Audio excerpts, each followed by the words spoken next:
welcome to New Jersey Politics with Laura Jones. I am Laura Jones, and we are so glad to have you here.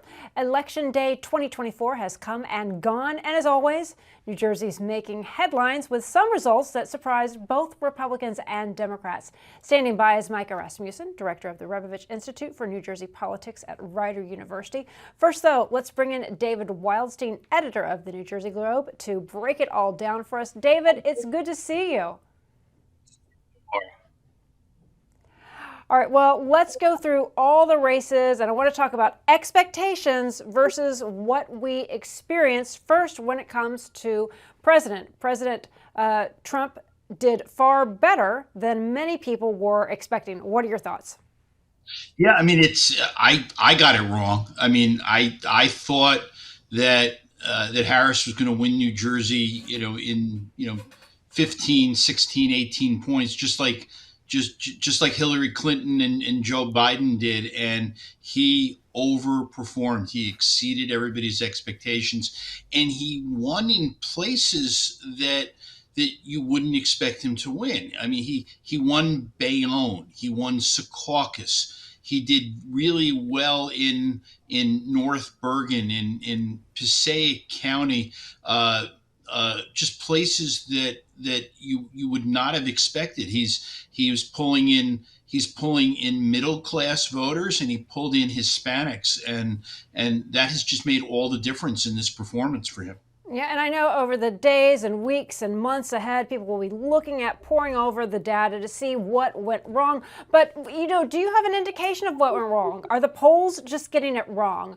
Was voter turnout more of an issue, or were there more voters than expected? Early voting, like what happened for the polls to get it so wrong? Because, again, this should have been what people thought would be a double-digit blowout for Donald Trump. It just wasn't. We're in the single digits.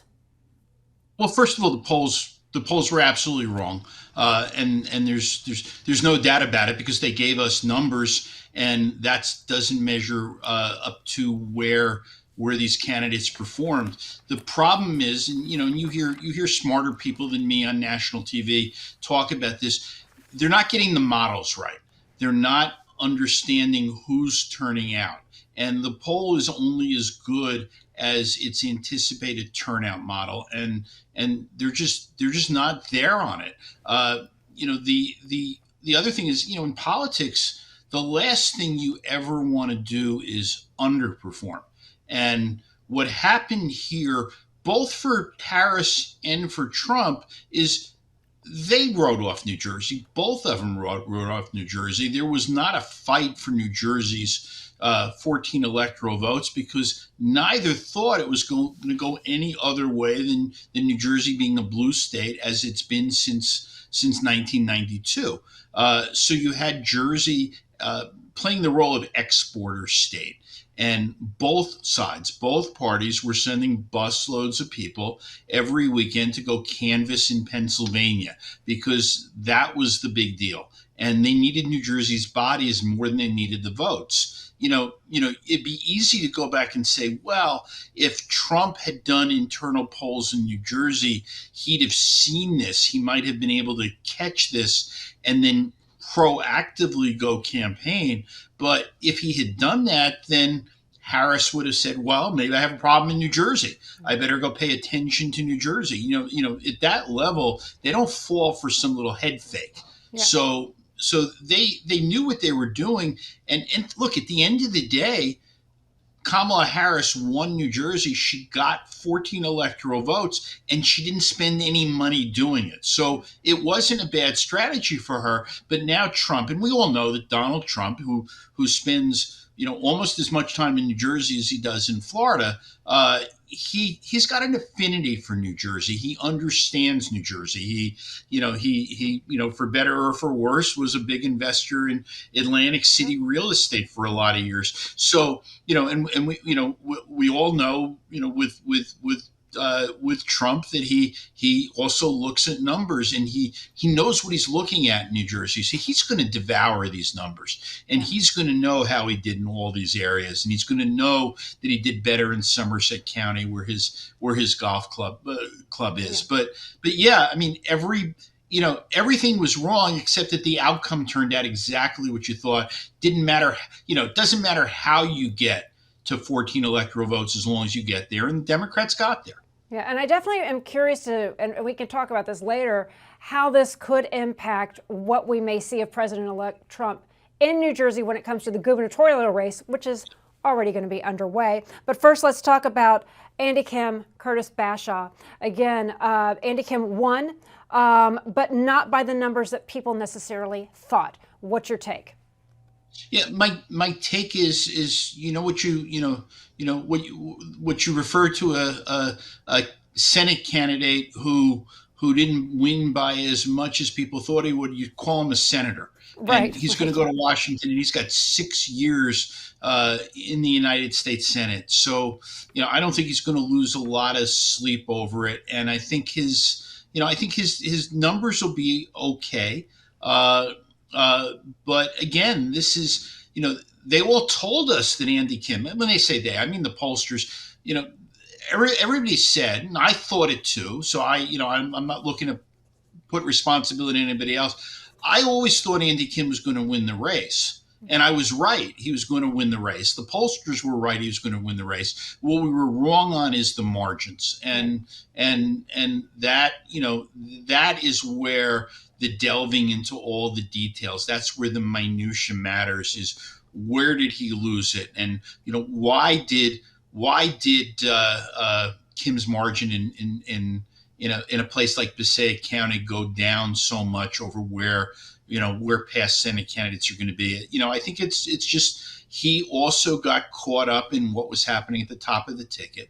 And if he thought he was in trouble, he'd have run a different campaign. He'd have spent more money on television. He'd put more money into field operations. He didn't behave as a candidate who was frightened because there was no indication that he should be. And at the end of the day, he gets to go to the United States Senate. I mean, Laura, maybe for the next 30 years, right, he gets to go to the U.S. Senate, and who cares what his margin was here? Right. Another race, the congressional race, when you talk about spending money, where they did spend some money, it was in the 7th Congressional District, Tom Kean versus Sue Altman. Tom Kean, the Republican incumbent, won in a race that was actually a little further apart. He had more of a buffer than some might have thought. Democrats thought, man, this is a seat that we might be able to flip from Republican back to the Democratic side. Did not happen.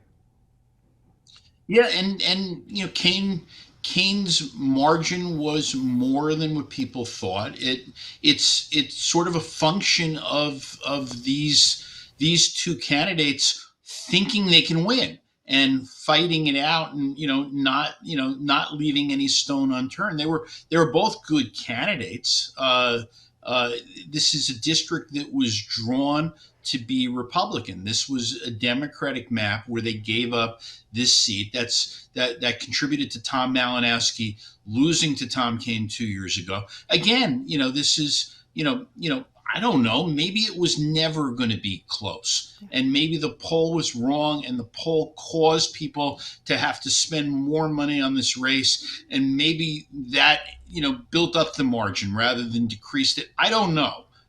But these, these numbers are probably where a Republican in that district should be, and who, we wouldn't have seen. I think Donald Trump, when all these numbers are done, he will have won the 7th Congressional District, and that's a district that Joe Biden won by 4 points. And I think before the map was redrawn, he had won the 7th by 12 points. Yeah. So, this is just sort of a little bit of a realignment in New Jersey politics. Yeah. Looking up to the 9th Congressional District, the seat that was held by the late Congressman Bill Pascrell with Nellie Poe versus Billy Prempa, that one was a little closer than people thought. That, again, that's part of Hudson County. And really, you would think that would be a place where it's not even close. But there's a high concentration of Hispanics, and people are saying, hey, nationally, Trump really was attracting the Hispanic vote, and we saw that play out in Nellie Poe versus Billy Prempa. Yeah, I mean, Billy Prempa has defied expectations before, and he held Bill Pascrell to 10 points 2 years ago.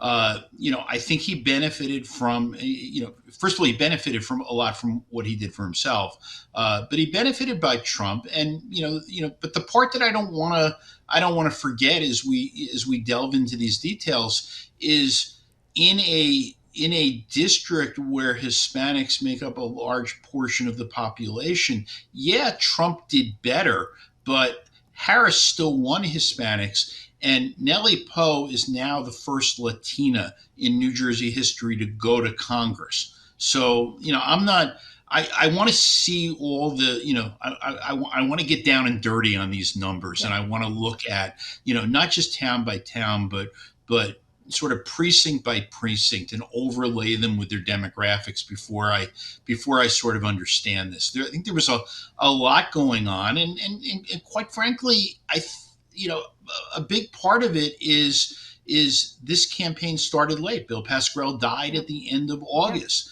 There wasn't a big runway for Nellie Poe to get her name known, outside the small piece that was in her legislative district for all these years. And she didn't have a lot of time to raise money. Prempa didn't have a lot of money. And so what you had was two candidates virtually unknown. And what it caused voters to do is say, well, do I want the Democrat or do I want the Republican? It was more of a generic vote at this point. Yeah. Republicans are happy with the results, but what I'm hearing from you is we don't know if this is necessarily showing a trend, or even in one of your articles, as you put it, if this is a new normal of New Jersey maybe not being as blue as we thought it is. It's too early to tell, is what you're saying. Do I have that right? Laura, I don't want to age you or myself It's okay. too much. It's all But good. we're both doing this a very, very long time in New Jersey, and what we know is that in New Jersey, a presidential election is simply the opening act to a governor's race. And we all look at it in the context of how is this going to affect who's occupying the governor's office next year.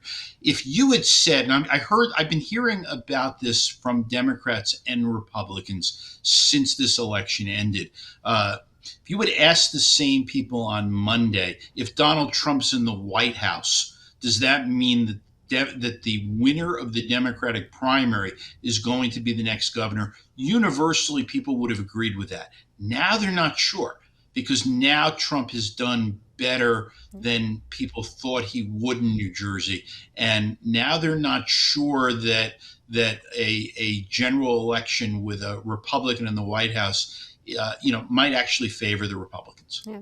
The race for governor 2025, it's on.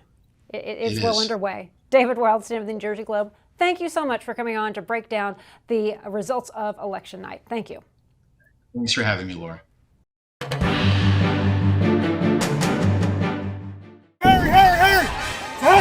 Nothing has ever been handed to me. I've had to work for it. On the field and off the field. Kane worked with me, guided me, helped me climb higher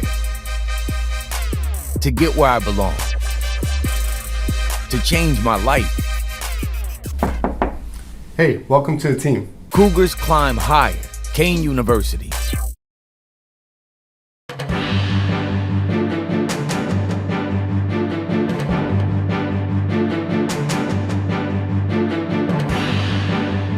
The 2024 election has brought some fascinating developments across the country, and New Jersey has been no exception. A lot of people are watching what happened this week, especially with a high-stakes race for governor next year. Joining us to unpack it all is Micah Rasmussen, director of the Rebovich Institute for New Jersey Politics at Rider University. Micah, good to see you. You too, Laura. Thanks for having me. All right. Well, it's hard to believe the election is now behind us, the 2024 election at least. So there's always one in front of you in New Jersey. There's always, and we've already started the race to 2025. But looking back at this past Tuesday, what are your big takeaways, trends that you noticed in New Jersey election results, and what, if anything, particularly surprised you?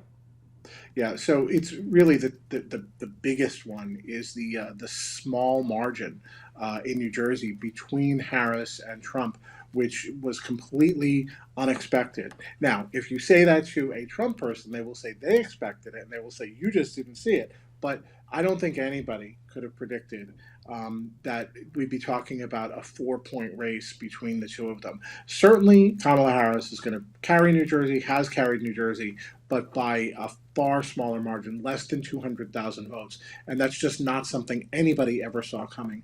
And then if you peel it back a little bit, there's even more surprises because she wound up maybe losing Somerset County, losing Passaic County, counties that have delivered pretty solid Democratic votes, really went for Trump this time. And so I think Democrats have to really scratch below the surface and find out what happened, not just in this election now, but in the closer than expected election for Governor Murphy in 2021. We're in the same cycle there where we've had the tightest gubernatorial race and the tightest presidential race that we've had in a generation. And Democrats have to figure it out in time for this race that's coming up next year for governor. Yeah, so when you look at the Andy Kim, Curtis Bashaw election results, still Trump, again, and the numbers haven't all been certified yet. Trump within 4 or 5 points of Kamala Harris. Curtis Bashaw, Andy Kim, single digits, 8 points. Which is unusual for us too, yeah. Right, Yeah. I mean, because you look at the history of how long it's been since we've elected a Republican, going back, as we've said, to the 70s. 1972, is the last time a Republican was elected. And really, you would have to say that Curtis Bashaw got closer than maybe anybody since Bob Franks. And so this is a really definitely an interruption to the trend here. Whether or not it is going to change the trend, you never know that until you get in the rearview mirror. You never know that until later. But it can be a deviation from the trend, or it can be the start of a new trend. And certainly Andy Kim, a very popular guy who's carved out the reformer position, just a decent human being position, as we saw in our debate and January 6th. So he was able to sort of separate himself from whatever else was going on in the state this time. Yeah. When it comes to the congressional races, the one that we were most closely watching was the 7th congressional race. Incumbent Tom Kean, he was able to win re-election to that seat against the Democrat challenger, Sue Altman. But again, this was one Democrats thought that they could win. Are the polls getting it wrong, or is something else going on that perhaps the polls are not picking up on? No, the polls are getting it wrong. And in this case, what they got wrong, and they have always gotten wrong when it comes to Trump, they got it wrong in 2016, in 2020, and in 2024, is that they fundamentally didn't understand what the composition of the electorate was going to be, how Republican it was going to be, how friendly for Trump it was going to be, which voters Trump was going to bring out, and which voters Harris was going to bring out. So if you start your poll from the position that it's going to be a Republican +4 environment, which is what we wound up with, you're going to get a very different sample and a very different poll and a very different result than if you start with a Democratic +10 or +15 environment. And so pollsters essentially are not modeling the right electorate. They're not getting the right electorate that they ultimately wind up with on election day. Yeah, and when it comes to the 9th congressional district, when we go up and we look at Nellie Poe versus Billy Primpa, that too, that's Hudson County, parts of Hudson County, and that one again was closer than people expected. But when you look more closely at the numbers and you see how well, and in that area that should be just a complete sweep for Democrats, how well Donald Trump did there, and again how Billy Primpa he came fairly close in a seat that should have been pretty easy for Nellie Poe. Yeah, and I'm looking at maybe 3 reasons so far, right? One is that Latino voters went bigger for Trump than we have ever seen them go before for a Republican candidate. And so where is that going to be pronounced the most and seen the most? In heavily Hispanic counties and cities. And so Passaic County, one of the biggest Latino populations, Hispanic populations that we have in the state. And so you saw it there and you felt it there. The second reason, large Muslim population. One of the largest in the country, as far as the county goes, outside of Michigan, where you saw Harris struggle with Muslim voters there. And so I think we're seeing some of that. And then the third reason is just that Democrats in Passaic are not performing as they need to perform. They are delivering smaller margins over the course of multiple elections. They don't get out their vote. They haven't been getting out their vote. They're really not doing what they need to do to contribute to the Democratic majority statewide. And so you're seeing these smaller margins that in many cases start in Passaic County. So you think Democrats are more or less thinking, it's a blue state. What's the point? I'm not going to go out to early vote. I don't want to wait in these really long lines. And Republicans really did a better job at the get out the vote effort. Is that what you're saying? I think they did. Yeah, I think a lot of Democrats sat on their hands and weren't given a compelling reason to get out and vote anyway. They didn't get the doors knocked. They didn't get the phone call. They didn't get, we heard a lot about this very sophisticated Kamala Harris get out the vote operation nationwide. I am not sure we saw any evidence that that worked here in New Jersey. Yeah. So when it comes to looking at this election, and again, we're going to be tearing through the data, really, looking closely at it as the who, what, and where, why of it. But already looking ahead to the governor's race, 2025. This was a good night for Republicans. How energizing do you think this is for them? Do you think this could be a fluke? Is it going to be, as David Wildstein was addressing in one of his articles, the new norm? Or is it too early to tell?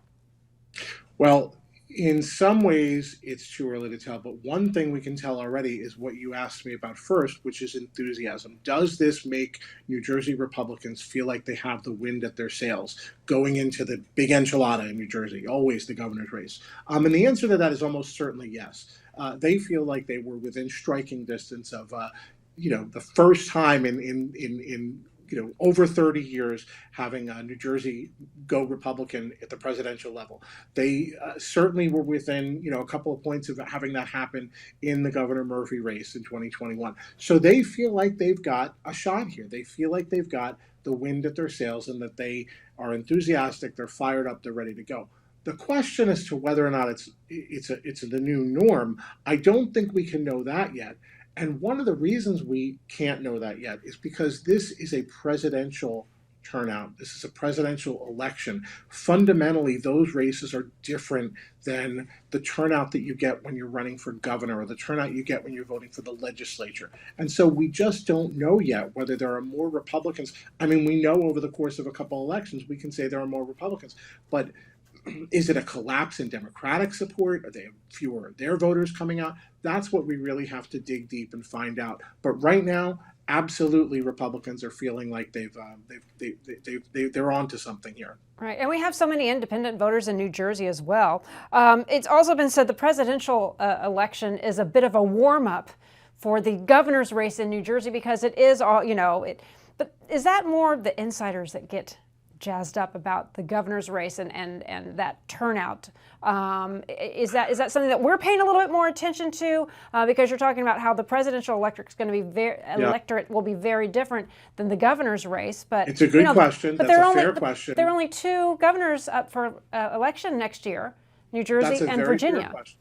Yep, you're absolutely right. You're right. For insiders, we're fired up. We're interested because we know how important that governor's race is and how important the governor is to governing in New Jersey, right? The most powerful governorship in the country, we always say. And I think justifiably so. But you're right when you say that, look, there's a contraction of the media. There's less ability to pay attention to anything that's going on stateside, right? And so, so what I think will fire people up is you're going to have multiple Republicans running for governor in the primary. You're going to have multiple Democrats. You're going to have a full field, and they are going for broke here. And so I think there is going to be a lot of attention on this race next year, and whether or not it makes independent voters, unaffiliated voters, Democrats, Republicans, whether or not it fires them up, I guess remains to be seen. But I think that they're also going to get fired up by the energy that they see and the campaigns that they see, and then it sort of becomes a self-fulfilling thing. Yeah, do you think that Donald Trump having his golf club here in New Jersey, being a bit of a Jersey guy, even though property in New York and Florida, do you see him getting involved, supporting, campaigning, being actively involved for New Jersey's race for governor next year? It's a great question. And, you could argue it both ways. You could say, look, he is the guy who has come closer to toppling the giant New Jersey than, the solid Democratic New Jersey than anybody has gotten in a generation. He clearly was tantalized by that possibility because he talked about it many times in the campaign trail this year in the swing states. Oh, we may win New Jersey. So he is tantalized by that. And if he decides that he wants to finish the job, if New Jersey Republicans can convince him that he has a role to play here, I think you will. We also saw, dare I say, some of the impacts of age here, a little bit of running out of juice at the end. I think it's too early to tell how lively and enthusiastic and how much of a role he's going to want to play on an ongoing basis in races that are not his own. He was saying at the end, this is the last time, we're going to be together like this in these rallies and things. So maybe he's just done with this phase of wholesale retail politicking, and maybe he will put out the tweets that endorse a candidate, but maybe that's as much as we're likely to see. Well, I guess we're about ready to find out, because the race for governor 2025, it's on. It's already on. Micah Rasmussen, the Rebovich Institute for New Jersey Politics at Rider University. Thank you so much. Thank you, Laura. And that is going to do it for today. I'm Laura Jones. Thanks so much for watching New Jersey Politics. We look forward to seeing you back here next time.